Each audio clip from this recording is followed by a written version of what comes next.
We eventually find out, though, at some point she changed her mind that night, and that was the whole reason why she got dressed up and took him to the club to go dancing, not because she wanted to feel better, like, oh, she wanted to move on with her life. It was because it was going to be his last night on Earth. That was the whole reason she was going to have Rex Calabrese, quote unquote, drive him home, because he was going to drive him away from the club and then never bring him home. So this completely recontextualizes all of Penguin's scenes with his mother previous in the series and some of the flashbacks too. This whole time she was playing him for a clown, essentially just using him. Because later, when we actually see her confronting him, finally telling him the truth, she always despised him every single day since she learned the truth about him killing his brothers.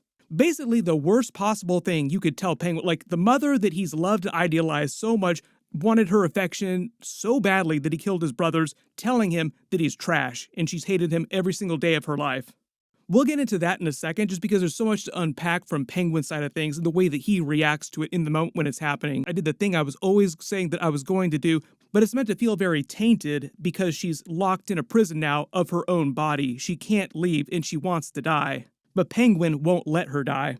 You also remember a couple episodes ago, he also promised to kill her because she didn't ever want to be in a vegetative state. Like, if that ever happens, you must kill me, which he said yes to, but ultimately he can't do that because he needs her so badly. She tells the story about the baby bird to set up the reveal of her knowing what happened to his brothers, but this whole time, like through this whole conversation, even though his mother eventually does admit the truth, she knew this whole time, Penguin denies everything constantly.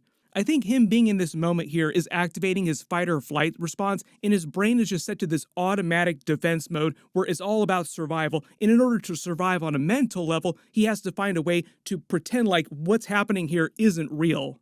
Like he tells his mother, who's shouting in his face, who tries to kill him herself, no, it's your disease, you're remembering things wrong, that's not what was going on.